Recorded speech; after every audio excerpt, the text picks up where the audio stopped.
Saludos cordiales a todos ustedes, especialmente a los telespectadores de la isla de San Miguel de la Palma.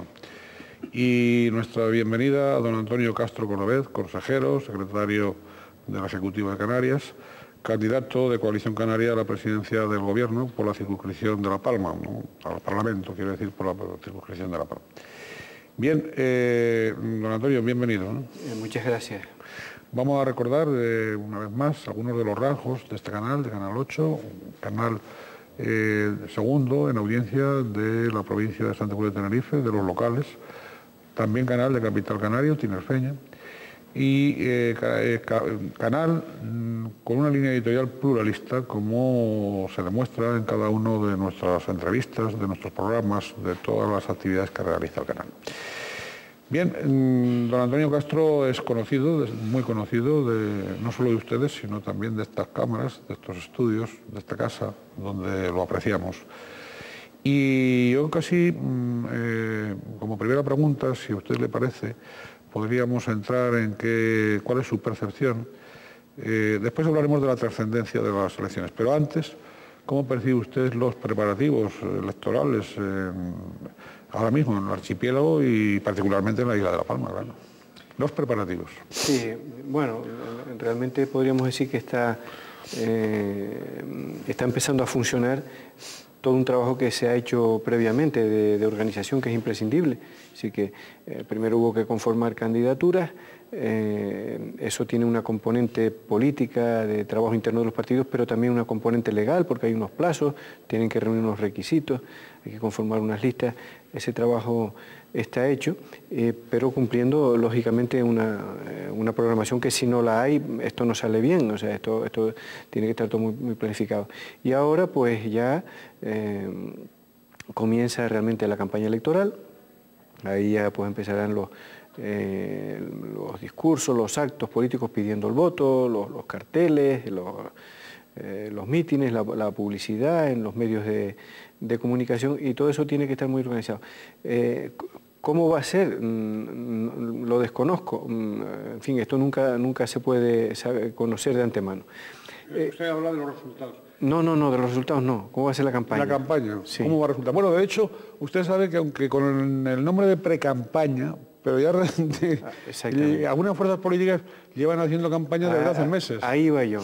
La campaña en esta ocasión, efectivamente, que pues decimos precampaña, así que el arranque de la dinámica de la convocatoria electoral comenzó en el verano del 2006, es decir, hace prácticamente un año. Y empezó muy fuerte por algunas fuerzas políticas, ¿no? Es decir, que aquí lo más que se estuvo hablando en un determinado momento era el candidato del Partido Socialista, ¿quién era? Que venía un ministro para Canarias, en fin, eso estuvo. Después, bueno, el Partido Popular no estaba claro que había una línea continuista con el señor Soria, y luego pues vino también que fuimos los últimos en resolver la candidatura de Coalición Canaria. Pero ¿Es complicada la candidatura de Coalición Canaria o no? No. Francamente complicada, ¿no? Bueno, pues había varias personas y hubo una estrategia y unas posiciones de las distintas organizaciones insulares, y se tomó una decisión que, bueno, pues puede ser más o menos acertada, pero bueno, pues es la decisión que se tomó, y bueno, pues Paulino Rivero pues es un candidato, desde mi punto de vista, muy cualificado para de lo que se trata, ¿no? Para liderar una campaña electoral y aspirar a la presidencia del Gobierno de Canarias. Pero esos fueron actos, digamos, formales. Ahora, es decir, formales en lo que es la dinámica de los partidos, es decir, que no es frecuente, o no había sido hasta ahora frecuente, que un partido, en Canarias por lo menos yo no lo conocía, había conocido justo a la inversa. Si cuando Jerónimo Saavedra dejó de ser presidente del Gobierno de Canarias había saltado a ministro, pero que viniera un ministro enviado a Canarias, bueno, yo por lo menos me parece que es novedoso, porque las figuras canarias, todas salen de Canarias a ser ministros. Sí. Los que lo han sido, ¿no? Los pocos que lo han sido. Los pocos que lo han sido, la historia de Canarias, ¿no? Entonces, bueno, eso fue, digamos que fue un poco lo que abrió la campaña electoral, y luego, pues, lo que el Partido Socialista a nivel de Canarias, el grupo parlamentario, que tenía un pacto con Coalición Canaria, un pacto de gobernabilidad, un gobierno de Coalición Canaria en minoría, pues el Partido Socialista empezó en un determinado momento ya a desmarcarse digamos, de los acuerdos, y si no de los acuerdos exactamente, pues de la colaboración política y abrir una campaña fuerte en determinados temas, ¿no? Y bueno, pues eso también hizo posicionarse a Coalición Canaria, a posicionarse al Partido Popular, y francamente, pues el final de legislatura en muchas ocasiones no fue nada agradable, ¿no? de la legislatura del Parlamento de Canarias. Entonces, eso fue una campaña fuerte. Ahora yo creo que ya hemos entrado en la dinámica de la campaña real, de la que está legislada, digamos, y yo creo que ahí, pues, bueno, lógicamente va a haber las discrepancias y los ataques, aprovechar políticamente cualquier debilidad, cualquier fallo en la organización o en el discurso del adversario, estas cosas de campaña. Con esto yo creo que la madurez de los ciudadanos, lo que están demandando cada vez más es que los partidos expliquemos qué vamos a hacer, claro, cuál es nuestro programa. Estoy completamente y yo de no acuerdo. sé si estaremos cumpliendo con eso. Claro, ¿no? estoy completamente de acuerdo. Probablemente la ciudadanía, lo que dice en la calle, lo que espera en la calle, es no tanto la confrontación, claro, la descalificación entre los distintos contrincantes o aspirantes a gobernar en cada una de las instituciones, como que explique, que sean capaces de convencer cada uno, bueno, pues evidentemente a aquellas personas que pueda convencerlas, al mayor número posible de personas, pero que sea convencerlas con argumentos, con programas perfectamente asimilables, perfectamente tal, es decir, más en la persuasión que en la mutua, es decir, no sé cómo si verá usted... Incluso con un matiz, o sea que ahora tenemos el reflejo reciente de las elecciones francesas, que no se trata tanto de una persuasión, sino de decirle claramente al ciudadano qué es lo que la organización política quiere hacer. No. Porque yo creo que una organización política, por el trabajo que desarrolla y porque estamos en un Estado democrático, tiene que tener objetivos claros de lo que le ofrece a la sociedad. Claro. Y la sociedad decide si le convence más un proyecto que otro. Si lo que se trata es de persuadir para conseguir el voto, para luego hacer lo que venga a causa o lo que venga al momento, o la dinámica que se entre, eso a mí no me parece serio y responsable. Pero la persuasión está basada siempre... Pero es un matiz que no... No, pero la persuasión siempre tiene que estar basada, creo yo, o tendría que estar.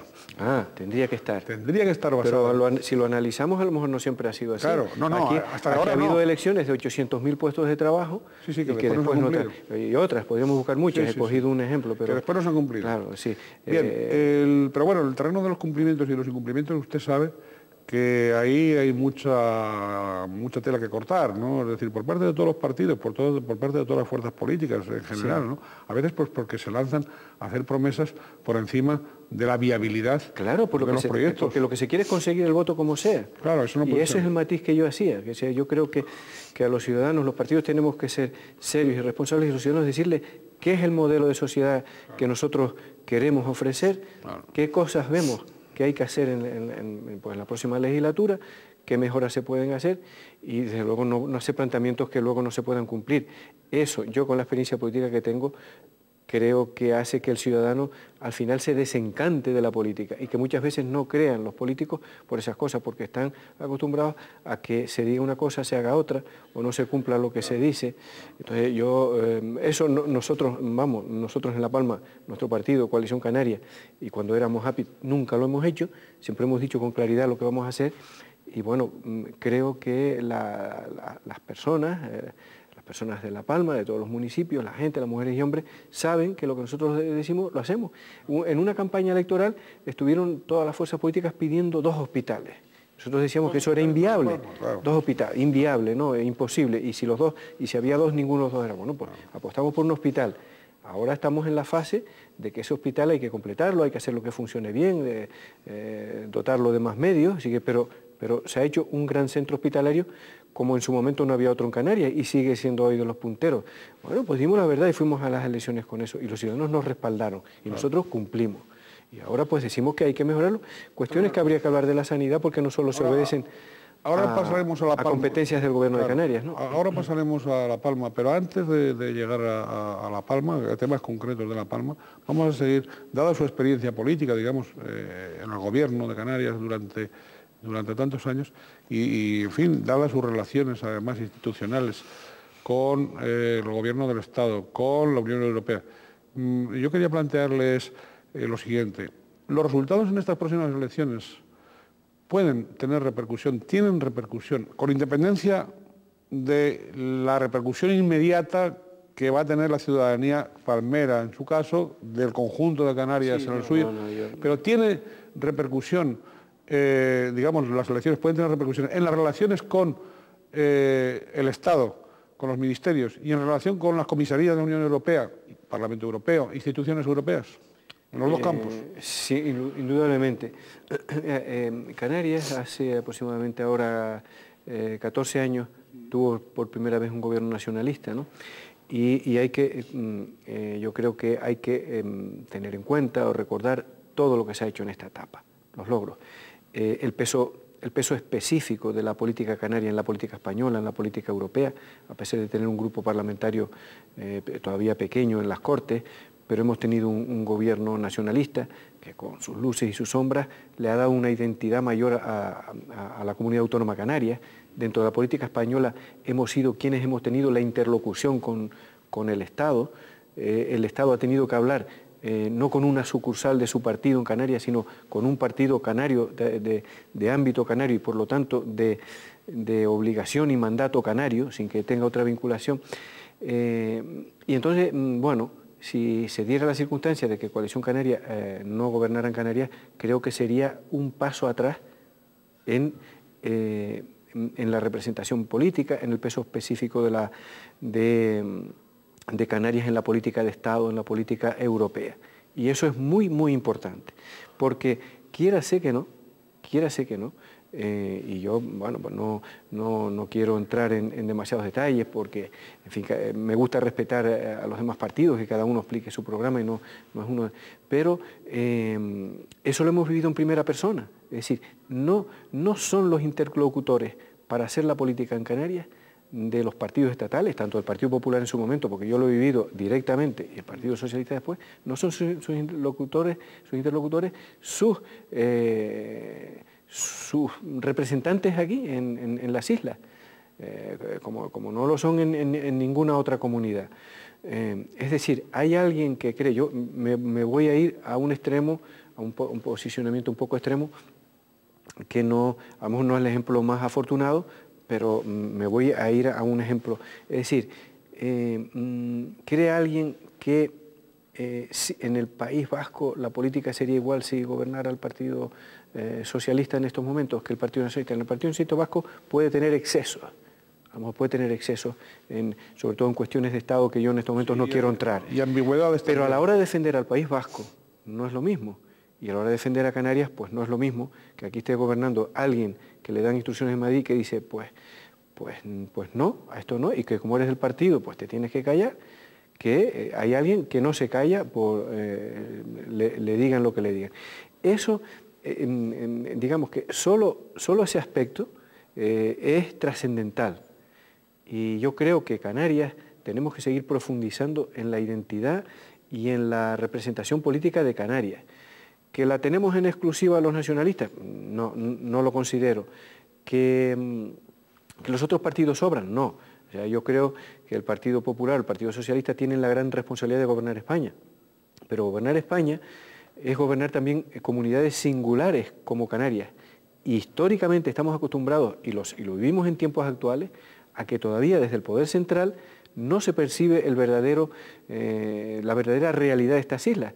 Por ejemplo, nosotros estamos teniendo dificultades en Canarias para desarrollar una política de desarrollo de Canarias respecto a temas de la Unión Europea y a temas digamos, relacionados con África o con América, que son claves para el futuro de Canarias en el próximo siglo, claves, y que la Unión Europea no los reconoce y que luego el Estado nos lo niega por políticas de Estado. Entonces, esas cosas hay que saberlas y conocerlas porque tiene mucha influencia lo que sucede en estas elecciones si gobierna un partido o gobierna otro partido respecto a la política de Estado. La tiene.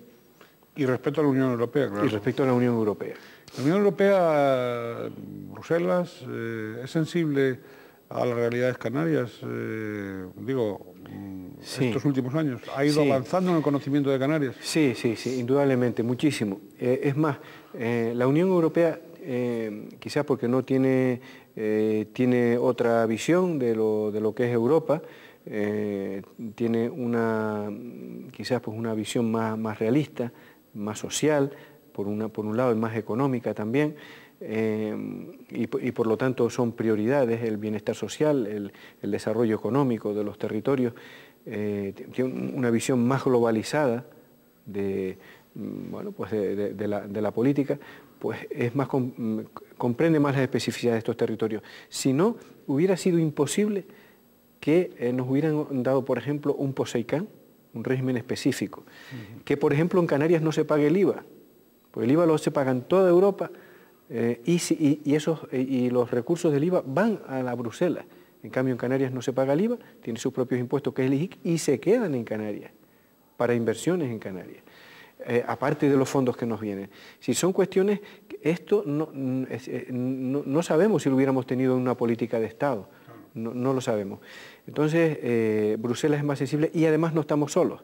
Si Canarias ha logrado conformar un club, un conjunto, lo que se denominan regiones ultraperiféricas, que son regiones alejadas, territorios de los Estados miembros, pero alejados y con circunstancias específicas, y la Unión Europea ha elaborado su propia normativa específica para estos territorios, y además en la nueva Constitución Europea, como todos sabemos, pendiente de aprobar, por supuesto, el nuevo tratado, recoge una serie de artículos con medidas específicas para... Grupos de territorios, además, alejados o ultraperiferia, donde además Canarias es líder, claro. Sí, efectivamente, dentro de esos territorios Canarias es el de mayor población, el de mayor renta, y que todas las demás comunidades o regiones están de acuerdo a que ahí digamos que la voz cantante o el liderazgo de ese grupo lo lleve Canarias, ¿no? Eso es muy importante. Don Antonio, usted sabe, en toda la etapa autonómica que hemos vivido, que usted la ha vivido muy en primera fila y también la preautonómica, pero usted sabe que ha habido distintos presidentes además y distintos gobernantes que han hablado siempre de lo difícil que era gobernar Canarias, de la dificultad en gobernar Canarias. ¿Usted cree que la gobernabilidad de Canarias es compleja, es difícil o a veces, y tiene sus dificultades objetivas, por ser archipiélago, por tener sus características las que tiene, o a veces también hay obstáculos ficticios que se pretestan para la gobernabilidad de Canarias?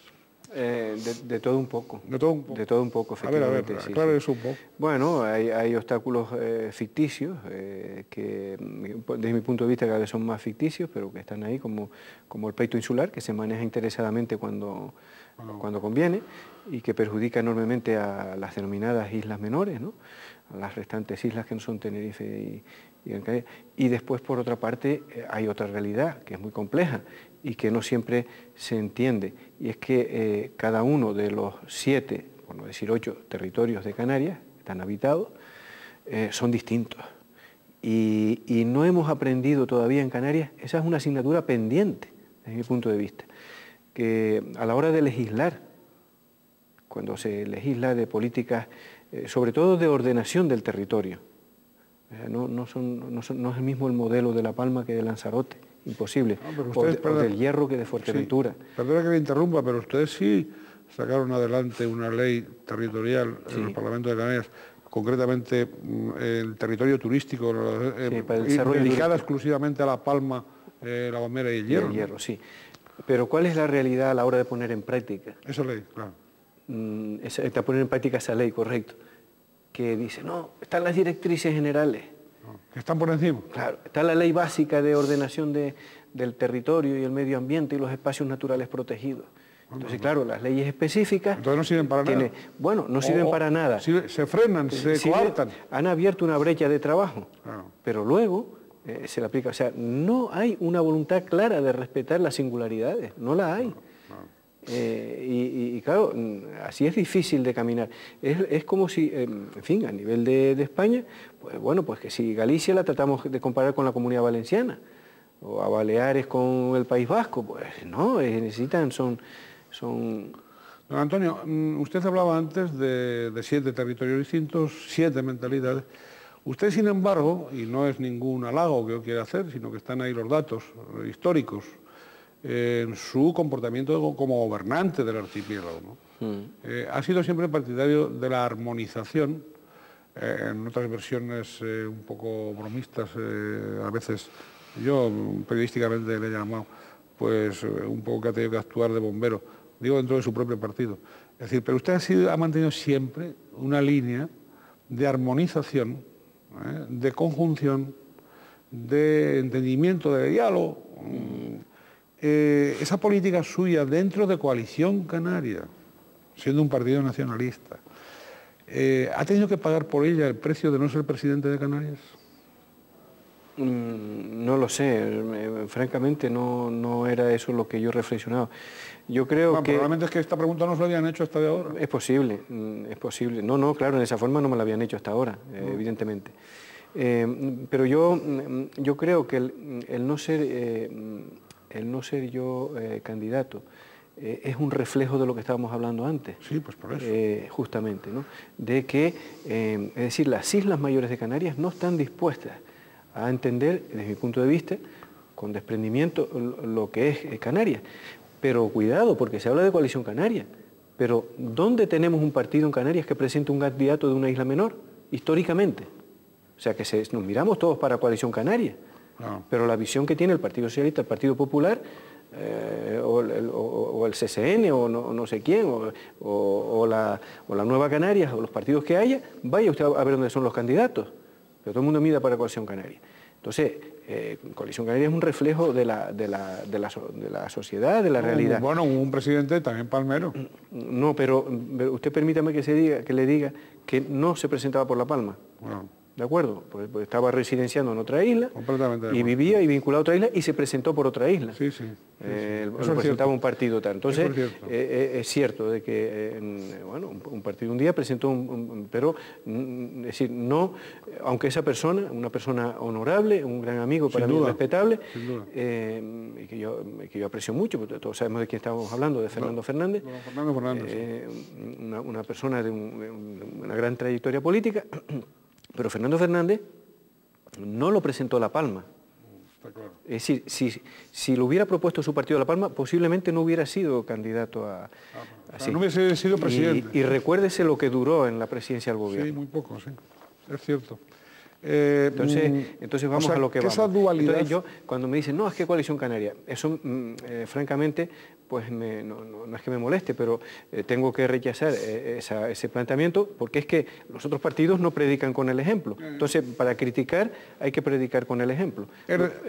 Lo grave del problema es que es una realidad social que existe ahí, sociológica más que social, y que está más en la clase política que en los ciudadanos. No, por supuesto. Los ciudadanos estarían conformes que hubiera un candidato de La Gomera o de Lanzarote o del Hierro. Por supuesto. Y además creo que sería bueno y saludable para que de verdad se creyera con el discurso de la unidad de Canarias. ¿Y usted cree que algún día se superará esa dualidad, digamos, entre políticos con mentalidad de políticos capitalinos, de islas capitalinas, frente a otros correligionarios incluso, pero de islas llamadas menores?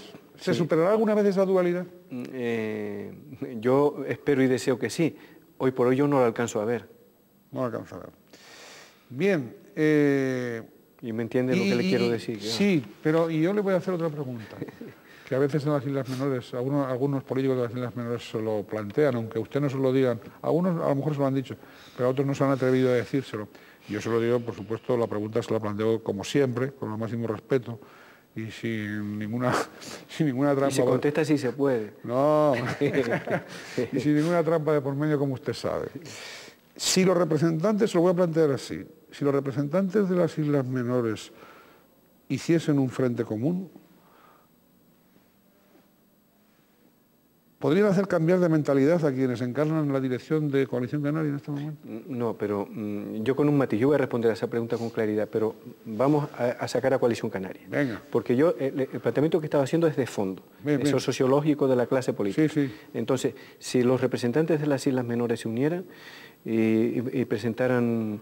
¿Frentes comunes? Sí, un frente común, como lo queramos llamar, una posición común, que me gusta más que una posición común sólida, desde mi punto de vista se podrían cambiar las cosas. Pero no, si me lo permite... No coalición solo. Sí, exactamente. Sino coalición y los demás partidos. Sí, o sea, sociológicamente. Porque yo creería una crítica de decir, bueno, ¿y por qué Coalición Canaria no elige un candidato a las Islas Menores? Pero, ¿y tú qué has hecho? Si los has buscado debajo de las piedras para que sea de Gran Canaria, ¿no? Los otros dos, vamos, que respetablemente, pero que no... es decir, que en el Partido Popular o en el Partido Socialista en las Islas Menores no tienen personas con también capacidad, pues estoy seguro que sí. Pero bien, eso no se plantea, ¿no? Está claro. Vamos a aterrizar ya en la isla de San Miguel de la Palma. Bueno, pues con esa candidatura al Parlamento que usted encabeza por Coalición Canaria. También con esa candidatura al Cabildo de la isla y unas distintas candidaturas a los 14 municipios de la isla. Ustedes se presentan en los 14, ¿no? Y por lo tanto vamos por partes y en concreto, ¿no? En primer lugar, ¿no? En Santa Cruz de la Palma, Ayuntamiento de Santa Cruz de la Palma, ¿no?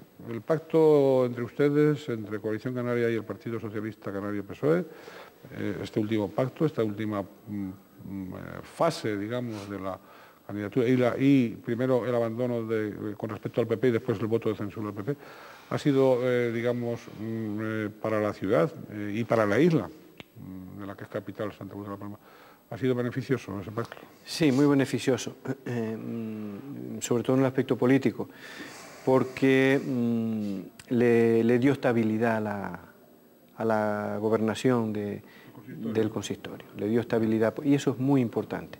Se han resuelto problemas esenciales que si no hubiera habido acuerdos políticos no hubiera sido posible, y dada la etapa de inestabilidad que se inició por desacuerdos también en otros municipios, llámese El Paso, llámese Garafía, y a medida que Coalición Canaria entró en las instituciones con acuerdos sólidos, los dos con el Partido Socialista, los dos que tenemos, se les dio estabilidad a la política de esos municipios y especialmente pues, de la capital y eso tiene consecuencias, lógicamente, en la política de la isla. Así que nosotros, antes cuando usted me lo preguntaba, cuando hablamos, me estaba recordando el papel, es decir, la política canaria, y por lo tanto nosotros como lo hacemos dentro de nuestra isla de La Palma, lo hemos, si me lo permite decirlo así, lo hemos exportado. ¿Sí? Un valor esencial que yo le doy a la política es darle estabilidad a las instituciones y el diálogo. Sí. Son dos principios esenciales. Luego viene el dinero para hacer las obras, los recursos para mejorar la sanidad, la educación. Pero una política crispada, una política de enfrentamiento, una política variable, cizagueante, eso es un desastre para la administración pública occidental. Y por lo tanto, el valor principal que nosotros desde La Palma hemos ejercido en nuestra isla y hemos tratado, y creo que lo hemos conseguido, de trasladar a la política canaria con nuestra participación dentro de la política canaria, que creo que ha sido muy importante y que tiene un valor incalculable, es darle estabilidad. Cuando hemos tenido un acuerdo con el Partido Popular, he procurado que se cumpla a rajatabla. Y al mismo tiempo pues, procurar el diálogo, el consenso, buscar fórmulas dentro de Canarias, en Madrid, y cuando ha sido con el Partido Socialista exactamente lo mismo. Eso es lo mínimo que se puede exigir en una democracia, un principio esencial que es que las instituciones estén bien gobernadas, con estabilidad, y los ciudadanos sepan el rumbo que llevan las cosas y que le atiendan a sus problemas. Los problemas podrán tener solución y a veces no, pero el ciudadano tiene que tener muy claro cuál es el rumbo, a dónde tiene que ir, que le escuchen, que traten de ayudarle, y eso cuando hay inestabilidad política es imposible, porque el ciudadano no tiene garantías de que con quien hablo hoy sea el que dentro de 3 meses o de 1 o de 8, tiene que volver a hablar para que le dé la solución o la respuesta al problema o para volverlo a reiterar. Como digo, el que le hayamos dado estabilidad a las instituciones palmeras, en los casos que lo necesitaba, ha ayudado a esos municipios y ha ayudado a la isla, ¿no? Luego se podrá decir que se podía haber hecho más o se podía haber hecho menos. Yo creo que se ha hecho muchísimo y el pacto ha funcionado a la perfección. Pero estoy convencido que los acuerdos que se hagan con Coalición Canaria, ahí donde hay que hacerlo, desde luego con Coalición Canaria de La Palma, van a funcionar a la perfección. Entonces, bueno, pues nosotros creo que somos una garantía para gobernar en ese sentido, y cuando no tenemos que gobernar sino hacerlo mediante pactos, pues hacerlo bien. Y cuando estamos en la oposición sabemos estar en la oposición responsablemente. Ahí estamos en La Palma, en la oposición en el municipio del Paso, donde nos desplazaron habiendo ganado las elecciones, por un pacto antinatural que yo creo que entre el Partido Socialista y el Partido Popular, por cierto, que ya han acabado en otro partido. Ha sido francamente pues desastroso para los vaivenes de la política en ese municipio. Sin embargo, nosotros responsablemente hemos hecho una oposición constructiva y no ni de acoso, ni de derribo, ni de confrontación, denunciando lo que había que denunciar, pero sabiendo que nos había tocado jugar el papel de la oposición y dejando gobernar. No se ha visto, no se ha trasladado ningún follón ni ninguna confrontación antidemocrática o desmedida en el Ayuntamiento del Paso, habiendo habido un comportamiento legal, pero antidemocrático, que es desplazando del gobierno a la lista que los ciudadanos habían dado ganadora, aunque no fuera por mayoría, la lista más votada. Pues lo hemos asumido y bueno, pues porque nosotros tenemos ese sentido de hacer la política con responsabilidad y porque, como digo, pues a medida que hay inestabilidad, pues malo para los ciudadanos. Don Antonio, bien, un poco la panorámica, digamos, desde las responsabilidades del ámbito del Cabildo, la gobernabilidad del Cabildo y bueno, y también en los distintos ayuntamientos que ustedes gobiernan, ¿no? En La Palma, ¿no? Háblenos un poco de las líneas generales, un poco del balance global, claro, de lo que se ha hecho estos últimos 4 años, básicamente, en unas y otras instituciones, y de los puntos o de los asuntos que a partir del 2007, entre el 2007 y el 2011, van a tener, digo, presentes, ¿no? Bueno, la política del Cabildo Insular de La Palma, que lo preside mi compañero José Luis Perestelo y que le ha conformado un grupo de mujeres y hombres muy valiosos, han hecho, yo destacaría sobre todo, una política social amplia, profunda, al servicio de los ciudadanos y cercana a los ciudadanos. ¿En toda la isla? En toda la isla. Luego entramos en los aspectos de infraestructuras. Los cabildos tienen competencias en obras hidráulicas, en gestión del funcionamiento de las carreteras, en la gestión del medio ambiente, de la ordenación del territorio, trabajo que se ha hecho desde mi punto de vista brillantemente. Pero digamos que si algo habría que destacar es una política social en favor de los jóvenes, de los mayores, de las personas necesitadas, de la defensa del medio ambiente, del prestigio de la isla de La Palma, tramitando y gestionando declaraciones como de la UNESCO, de la Reserva de la Biosfera del norte de La Palma, de los Tilos, el apoyo a los grandes avances tecnológicos, a las energías eólicas. La Palma tiene un proyecto, la Palma Digital, que es único en Canarias, para llevar los sistemas de los informáticos a todas partes.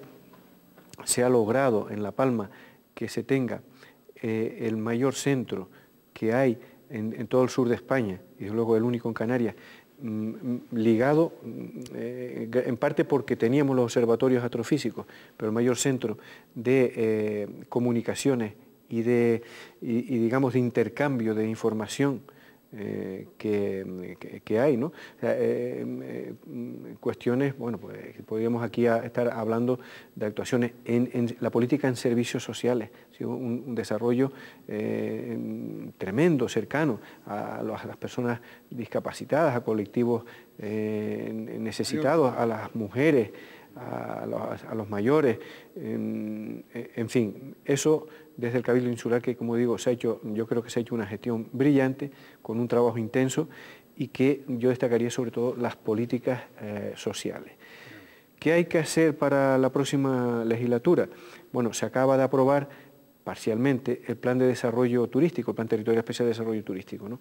Hay que ponerlo en marcha y complementarlo con la parte que le queda, que son una serie de actuaciones específicas que están en un trámite de respuesta de alegaciones a las alegaciones del periodo de información pública, y que una vez se haya hecho esa fase administrativa tendrá el mismo trámite, ¿no?, de venir a la CONMA del Gobierno de Canarias y aprobación definitiva.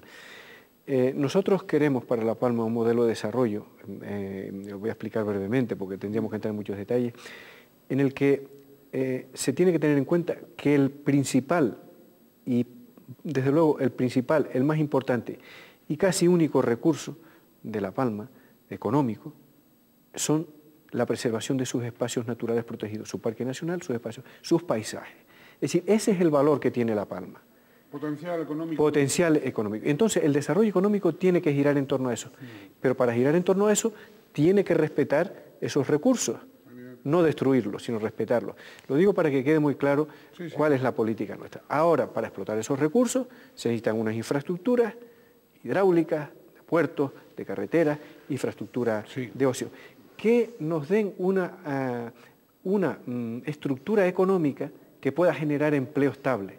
Bien. Y dé perspectivas de futuro a nuestra gente, sobre todo a nuestros jóvenes. Sí, vamos por partes, don Antonio. Dentro de esas infraestructuras y con esa filosofía que usted acaba de mencionar, en infraestructuras, estos 4 últimos años, ya no solo por Cabildo, también por el Gobierno de Canarias, por la consejería que usted preside, ¿qué infraestructuras o se han complementado o están en marcha y qué otras van a planificarse y ejecutarse los próximos 4 años? Sí, bueno, tendríamos un rato porque, bueno, las grandes infraestructuras... Tómese el tiempo que quiera. Las grandes infraestructuras, pues muchas gracias, pero a pesar de todo va a ser difícil. Las grandes, diremos quizás por las más importantes. Sí, ¿no? Evidentemente. Claro. Las grandes infraestructuras las ha hecho el Gobierno de Canarias, mediante una planificación que nosotros hemos hecho para todas las islas, desde el Gobierno de Canarias, pero también específicamente para La Palma, teniendo en cuenta el modelo de la isla de La Palma y lo que quería nuestro Cabildo Insular y nuestros municipios, ¿no? Eso que quede bien claro. Es decir, no hemos ido por libre, sino que se ha hecho en consenso. Es más, en muchos casos, algunas de las planificaciones venían de gobiernos anteriores, que luego fueron matizadas, mejoradas y tal. Por ejemplo, la planificación hidráulica venía de una etapa al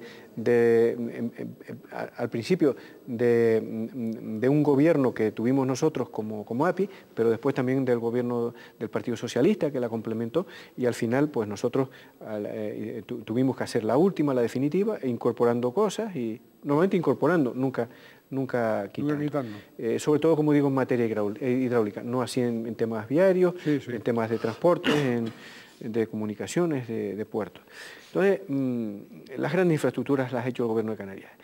En la mayoría de los casos con recursos provenientes del Estado, pero ojo, recursos provenientes del Estado que le corresponden a Canarias. Eso también hay que dejarlo muy claro. Es decir, que son recursos que vienen unos de la Unión Europea y que el Gobierno español está obligado a invertir en Canarias, y otros que les corresponden a Canarias vía desarrollo de régimen económico fiscal. Entonces, con esos recursos, por ejemplo... Pero usted también ha estado en una consejería clave, precisamente para la reconducción o la conducción de esos recursos a esas obras de infraestructura de La Palma. Sí, sí, indudablemente. Claro. Pero esos recursos han sido distribuidos entre todas las islas. Sí, sí, pero lo que pasa es que... Pero usted le habrá puesto algún cariñito a La Palma. No, a La Palma lo que le hemos dado es de justicia y de necesidad. Por supuesto. Lo que pasa es que, es decir, La Palma llevaba décadas que se podían multiplicar por 5, por 6, y tal vez hasta por 7, de una carencia de infraestructuras tremenda. Entonces, ¿qué sucede? Que cuando ven que se hacen una serie de infraestructuras, la población, los ciudadanos, las personas, lo agradecen. Y resulta espectacular ante otros ojos.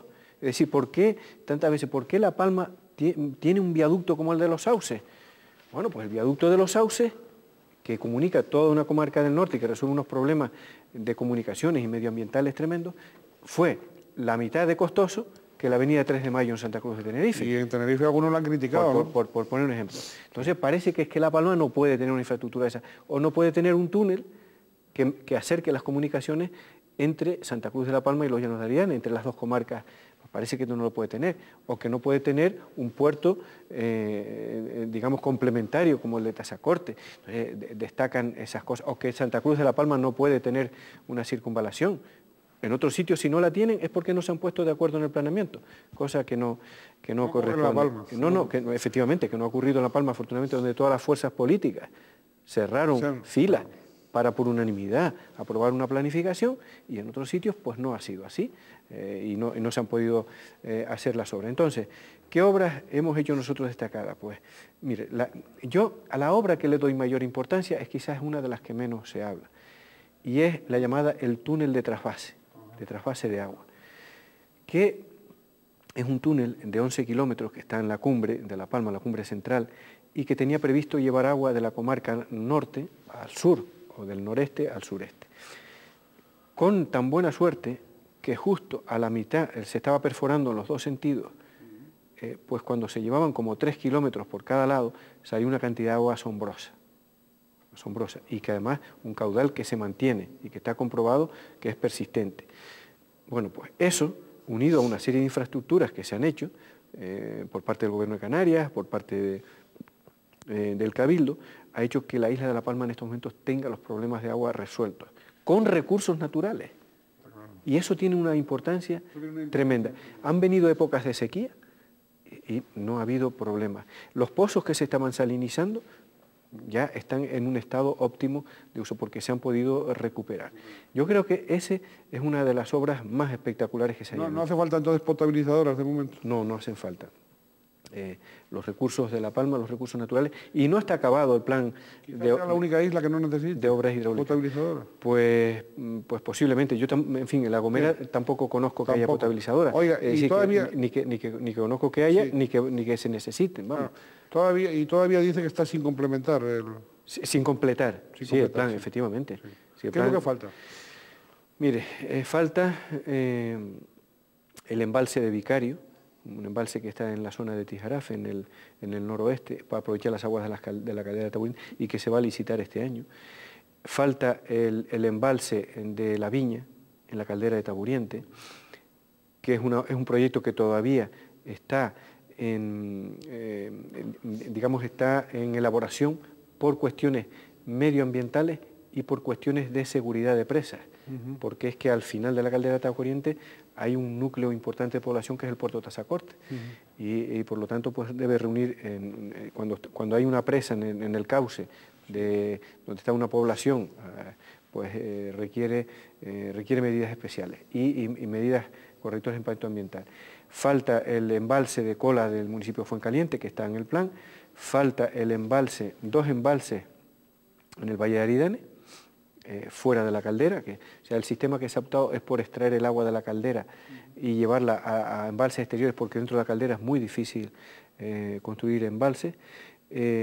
Falta la ampliación de los tomaderos de la caldera de Taburiente para captar más agua, porque en la caldera de Taburiente, ¿qué sucede en La Palma? Que las aguas vienen en plan aluvión, es decir, llueve mucho 2 días y se forman unos caudales durante 10 días enormes, pero que luego a los 20 días empiezan a disminuir a los 10 días, a los 8, 10 días, a los 15 días y se pierden, ¿no? Entonces hay que aprovecharla en poco tiempo con mucho contenido de sólidos. Y eso es complejísimo. Entonces, eso dentro del mismo cauce es prácticamente imposible técnicamente. Entonces, se ha buscado por otro sistema. Eso ya hoy está afortunadamente comúnmente aceptado, ¿no? Estamos haciendo las 2 grandes depuradoras comarcales de la zona de Las Breñas y de la zona del Valle de Aridane, que bueno, que harán que parte de las aguas esas se puedan reutilizar cuando llegue el caso, si llegara, y al mismo tiempo pues que los vertidos, que es una norma que es esencial hoy para el desarrollo de los ciudadanos, de la vida, de la economía, de la sociedad en general, que las aguas que se usan, las aguas de la población, las aguas urbanas, las aguas industriales, se depuren para no contaminar acuíferos, no contaminar el mar y demás. Y queda un embalse también en la zona del Pino, en El Paso, en el municipio del Paso, también está previsto un embalse en esa zona. Eso son, en esencia, que yo recuerdo así, las grandes obras que tenían, pero que tienen su financiación y están planificadas. ¿Está ya prevista la financiación? Sí, está prevista. Por ejemplo, le digo que el embalse de Vicario se va a licitar este mismo año y mediante un sistema de prefinanciación, pues también se podrá adelantar la ejecución a través del Cabildo Insular, por ejemplo, el embalse de Cola de Fuencaliente, que ya lo ha anunciado el propio Cabildo Insular. ¿En puertos, en materia de puertos? En materia de puertos está previsto para este año la ampliación del puerto de Tazacorte, con una inversión de más de 60 millones de euros. Pero está aprobado y está en marcha, vamos. Sí, eso está pendiente de ir al boletín oficial para licitarlo y la obra se adjudicará en el mes de septiembre o de octubre y se comenzará a construir a finales de este año, a principios del próximo año. ¿Eso va a ser importante, esa ampliación? Sí, porque va a permitir que en la zona sur de la isla de La Palma, la comarca suroeste, puedan tener un puerto, sobre todo turístico, y para grandes embarcaciones de cruceros turísticos, contribuyendo a conformar un complemento de la economía agrícola que tiene el Valle de Arrianes, sobre todo platanera, bueno, pues generando una actividad y por lo tanto empleo y desarrollo de toda esa zona, ¿no? Eso es fundamental para que eso va a ser que, yo creo, sin lugar a dudas, de que va a ser el puerto más importante que tenga este área del Atlántico para un tipo de navegación, que es de navegaciones de recreo, que se producen todos los años con miles de barcos desde toda Europa, especialmente del norte de Europa, hacia América y viceversa, en esas rutas, y que necesitan, es decir, hoy se tienen que desviar y ir a zonas de Cabo Verde, ¿sí? o convivir en grandes puertos de Canarias, sí, con áreas comerciales que no les gusta. Que no les gusta, claro. Porque en otras partes del mundo están resueltos puertos específicos. Y en Canarias no tenemos ningún puerto que reúna esas condiciones por su ubicación. Salvo este. Salvo este, que es por su ubicación. No es porque es decir, los barcos que cogen la ruta norte de Europa y América no tienen que desviarse, sino están en su ruta. Están en su ruta. ¿Y otros puertos deportivos o de otro tipo? No, puertos deportivos nosotros no entramos, eso está en el planeamiento. Se estudian unos en Breña Baja, estudian algunos en Fuencaliente, en el norte de la isla, San Andrés y Sauces, Barlovento, pero ese tipo de puertos las normas de puertos de Canarias, una ley de puertos que se ha hecho bajo la gestión que he tenido la suerte de hacer estos años en la Consejería de Infraestructura, Transportes y Vivienda del Gobierno de Canarias, y que la ley de puertos prevé que eso sean de iniciativa privada. No sé si la iniciativa privada concurre. En estos momentos, por ejemplo, se ha aprobado un puerto deportivo en la dársena comercial del puerto de Santa Cruz de La Palma. Bien, eso lo han hecho unos privados, ¿no? Las obras del aeropuerto, bien, ¿no? Las obras del aeropuerto son unas obras que corresponden a AENA, sí, al Estado. Son unas obras que se gestionaron en su momento y tuve la oportunidad personalmente de gestionarlas, de impulsarlas, cuando gobernaba el Partido Popular, y en concreto el secretario de Estado, don Benigno Blanco, con quien me unía una gran amistad, tuve un apoyo importantísimo para sacar adelante la obra, y ahora, bueno, pues le ha tocado prácticamente hacerla al gobierno del señor Zapatero, y en concreto a la ministra doña Magdalena Álvarez, con la que también tengo pues, una relación muy fluida políticamente, por supuesto, y he tenido un apoyo para sacar adelante esta importante obra que estará terminada pues hacia finales del año 2009, la nueva terminal del aeropuerto, y que va a permitir aumentar la capacidad del aeropuerto, porque para acometer un desarrollo es lo lógico es lo que estamos haciendo en La Palma, que se ha hecho en pocos sitios. Es decir, por ejemplo, en Santa Cruz de Tenerife, o en la isla de Tenerife, en la área metropolitana, Sí. se ha dejado desarrollar urbanísticamente los campus universitarios, los centros comerciales, y ahora hay que hacer las carreteras. Sí. En La Palma estamos Mucho haciendo revés. las infraestructuras, que es como hay que hacerlo, Claro. para luego tener un desarrollo de calidad. Y entonces no nos encontramos con los problemas que ha habido aquí de que, bueno, pues que para hacer unas carreteras hay que hacerlas por donde están las otras, cortando tráfico, molestando, ocupando terrenos que ya están urbanizados, sale costosísimo. Es decir, yo creo que, bueno, pues no sé si hemos tenido la suerte o quizás por no haber tenido esos niveles de desarrollo que han tenido otros sitios, pues nosotros hemos llegado en el momento adecuado para hacer las cosas bien hechas. Y así es como lo estamos haciendo. En carreteras, en puertos, en obras hidráulicas, si nosotros íbamos por delante, ¿no? Las disponibilidades en materia de agua de La Palma recogen todo la demanda que pueda generar el modelo de desarrollo que se está elaborando, que se está planificando en estos momentos, ¿no? Para todo tipo de desarrollo industrial, comercial, turístico, etc. Está previsto. O sea, entonces, bueno, pues ¿cómo vas a hacer el desarrollo turístico o industrial o comercial si no tienes agua, si no tienes carreteras, si no tienes puertos, si no tienes aeropuertos? No, primero se tiene... Y así es como de verdad se consigue un desarrollo de calidad y sostenible.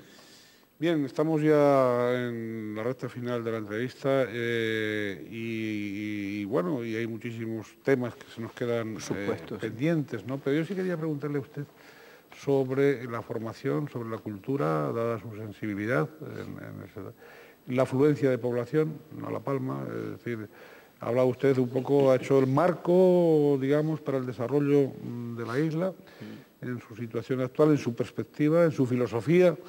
Vamos a la gente, ¿no?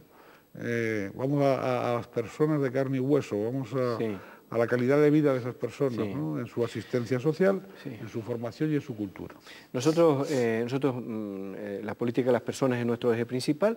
Nosotros hemos dicho, queremos el modelo socioeconómico que queremos, lo he explicado, porque es, como lo dije, quizás a lo mejor un poco de pasada y por lo tanto pues ahora tengo la oportunidad de explicarlo un poquito mejor.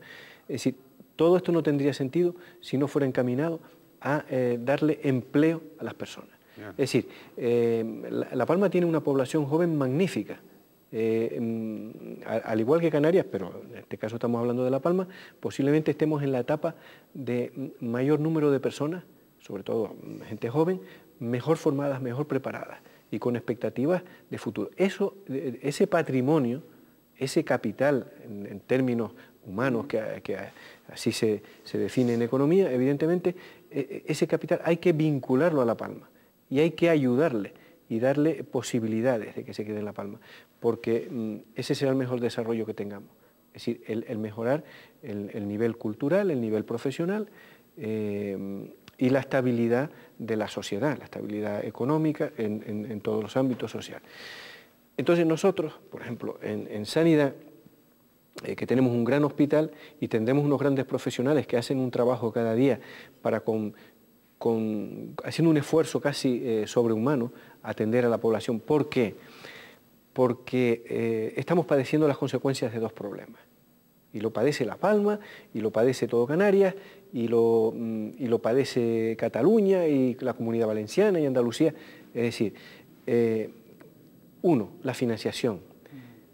Los recursos de financiación sanitaria del Estado se están dando por la población del año 99.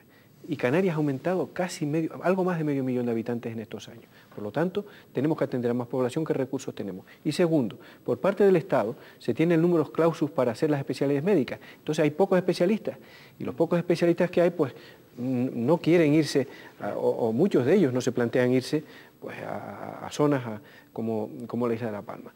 Ese es el gran objetivo, por ejemplo, en sanidad que nosotros tenemos, porque nuestra política, como digo, va por las personas. El otro aspecto, yo termino rápidamente, que sé que el otro aspecto es, como le dije, el empleo, y el empleo estable, pero para eso hay que desarrollar la economía. Y la atención a las personas de la tercera edad.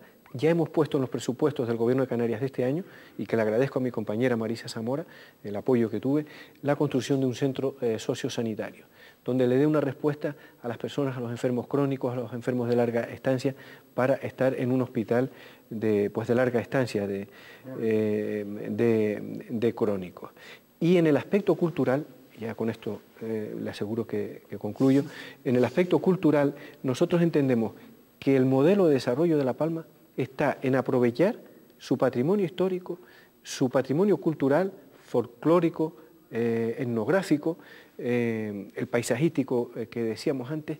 Ese es el potencial, que usted mismo utilizaba esta expresión correctamente, que tiene La Palma, para ofrecerlo a ese modelo económico, a esa estructura económica que vamos a conformar, en el que lógicamente tiene que abrirse campo, un sector turístico de calidad. Me gustaría tener tiempo para detallarlo un poco más, pero bueno, le agradezco de todas maneras. Antes le dije todo el tiempo del mundo y no. Nunca, el tiempo siempre es poco. Ya se ha pasado la hora, lamentablemente. Sí que siempre es un placer conversar con usted.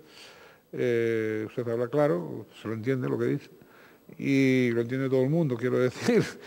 Y bueno, yo que le deseo es suerte en las urnas, una vez más. Muchas gracias. ¿Usted quiere agregar algo para acabar?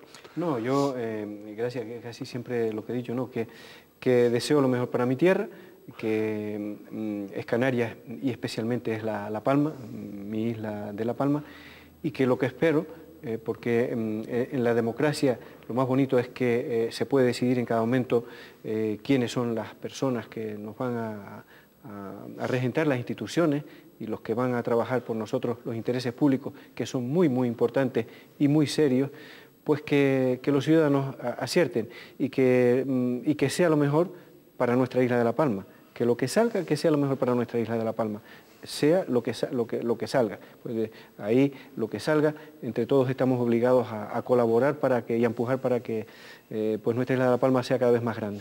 Pues muy bien, muchas gracias, don Antonio, y muchas gracias a todos ustedes por su atención, deseándoles que sean felices en la medida de lo posible.